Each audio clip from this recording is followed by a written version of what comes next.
മണ്ണിടിഞ്ഞ താമരശ്ശേരി ചുരത്തിൽ 4ാം ദിനവും ഗതാഗതക്കുരുക്ക് പൂർണ്ണമായും അഴിക്കാൻ കഴിയുന്നില്ല. ചെറുവാഹനങ്ങൾ മാത്രമാണ് ഒറ്റവരിയായി ഇപ്പോൾ കടത്തിവിട്ടുകൊണ്ടിരിക്കുന്നത്. എന്നാൽ മഴ ശക്തമായാൽ ഗതാഗതം വീണ്ടും അനുവദിക്കാൻ കഴിയില്ല എന്നാണ് കണക്കുകൂട്ടൽ.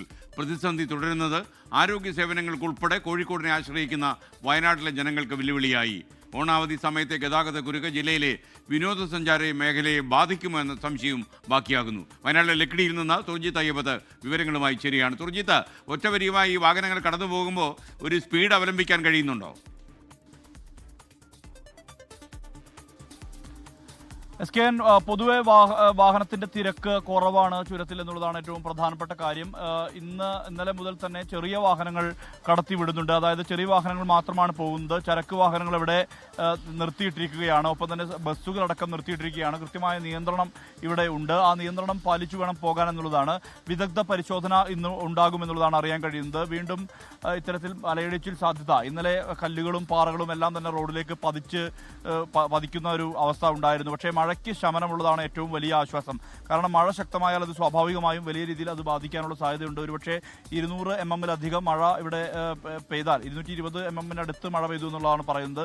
അത് ഇനിയും അങ്ങനെ ഒരു മഴപ്പെയ്ത്തുണ്ടായാൽ ചിലപ്പോൾ ഇടിഞ്ഞു നിൽക്കുന്ന പാറകൾ താഴേക്ക് വീണ്ടും പതിക്കാനുള്ള സാധ്യത തള്ളിക്കളയാൻ കഴിയുകയില്ല. അതുകൊണ്ട് തന്നെയാണ് ഈ വിദഗ്ധ പഠനം അനിവാര്യതയാണ് എന്നുള്ളത് പറയപ്പെടുന്നത്. അല്പസമയം മുമ്പ് ഇവിടെ നേരത്തെ മണ്ണ് സംരക്ഷണ ഓഫീസറായിരുന്ന PU ദാസ് ഇവിടേക്ക് എത്തി ഈ സ്ഥലം ഒന്ന് വിലയിരുത്തിയിരുന്നു. അപ്പോൾ വീണ്ടും ഒരു മഴപ്പെയ്ത്തുണ്ടായാൽ അത്തരം സാധ്യതകൾ തള്ളിക്കളയാൻ കഴിയുകയില്ല എന്നുള്ളത് അദ്ദേഹം പറയുന്നുണ്ട്. ഇതുമായി ബന്ധപ്പെട്ട കൃത്യമായൊരു പഠനം അനിവാര്യതയാണ് എന്നുള്ളതാണ് പറയുന്നത്. കാരണം മുകളിലെ പാറയ്ക്ക് മുകളിൽ ക്രാക്കുകൾ രൂപപ്പെട്ടിട്ടുണ്ട്. ആ ക്രാക്കുകളിലൂടെ വെള്ളം ഒലിച്ചിറങ്ങി പാറ തള്ളി താഴേക്ക് വരാനുള്ള സാധ്യത തള്ളിക്കളയാൻ കഴിയുകയില്ല. ചുരത്തെ സംബന്ധിച്ചിടത്തോളം ഇപ്പോൾ ഈ ചരക്ക് വാഹനങ്ങളും ബസ്സുകളും അടക്കം നിർത്തിയിട്ടിരിക്കുന്ന ഒരവസ്ഥ, അത് ഓടാൻ കഴിയാത്ത ഒരു സ്ഥിതിയാണ് ഉള്ളത്. സ്വാഭാവികമായും ഈ നാടിനെ ബാധിക്കുന്ന തരത്തിലേക്ക്, കാരണം ഇവിടേക്ക് ടൂറിസ്റ്റുകൾ എത്തി വളരെ വലിയ രീതിയിൽ ടൂറിസ്റ്റുകൾ എത്തുന്ന ഒരു അവസ്ഥ ഉണ്ടായിരുന്നൊരു സന്ദർഭം കൂടിയാണിത്.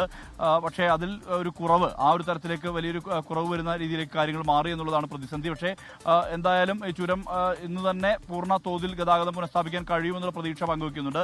സ്വാഭാവികമായും വയനാട്ടിലേക്ക് ആളുകൾ എത്തുന്ന ഒരു അവസ്ഥ ഉണ്ടായിട്ടുണ്ട്. വയനാട് ചുരത്തിൽ വ്യൂ പോയിന്റിനടുത്ത് തന്നെയാണ് ഇങ്ങനൊരു മണ്ണിടിച്ചിൽ ഉണ്ടായിരിക്കുന്നത്. അത് ഇന്നലെ ഗതാഗതം പുനഃസ്ഥാപിക്കാനുള്ള ശ്രമമൊക്കെ ഉണ്ടായിരുന്നതാണ്. അതിനിടയിലാണ് ഇങ്ങനെ മഴപ്പെയ്ത്ത് ശക്തമാവുകയും കല്ലുകളെല്ലാം തന്നെ റോഡിലേക്ക് പതിക്കുകയും ചെയ്തത്. ആ അവസ്ഥയ്ക്ക് മാറ്റമുണ്ടാകും. അല്പസമയത്തിനകം തന്നെ കോഴിക്കോട് ജില്ലാ കളക്ടർ ഇവിടേക്ക് എത്തുന്നുണ്ട്. ഇത് കോഴിക്കോട് ജില്ലയുടെ ഭാഗമായ സ്ഥലമാണ്. ഇതിന്റെ ഏതാണ്ട് ഒരു 300 മീറ്റർ അപ്പുറത്താണ് വയനാട് ജില്ലയുള്ളത്. ഇത് കോഴിക്കോട് ജില്ലയുടെ ഭാഗമായ വനത്തിൽ നിന്നാണ് ഇത് പൊട്ടി വീണിട്ടുള്ളത്. അതുകൊണ്ട് തന്നെ കളക്ടർ ഇന്നലെ എത്തിയില്ല എന്നുൾപ്പെടെയുള്ള അഭിപ്രായങ്ങൾ വിമർശനമായി തന്നെ T. സിദ്ദീഖ് MLA അടക്കം ഉന്നയിച്ചിരുന്നു. എന്തായാലും കളക്ടർ അല്പസമയത്തിനകം തന്നെ കോഴിക്കോട് ജില്ലാ കളക്ടർ ഇവിടേക്ക് എത്തും, കാര്യങ്ങൾ ഏകോപിപ്പിക്കും. SKN. Thank you Surjit Ayyappath. ലോകത്തെവിടെയായാലും ഏത് സമയത്തും 24 വാർത്തകളും ഓഗ്മെന്റഡ് റിയാലിറ്റി പാക്കേജുകളും എക്സ്പ്ലെയിനറുകളും വിശദമായി കാണാൻ ഞങ്ങളുടെ YouTube ചാനൽ നിങ്ങൾക്ക് സബ്സ്ക്രൈബ് ചെയ്യാം.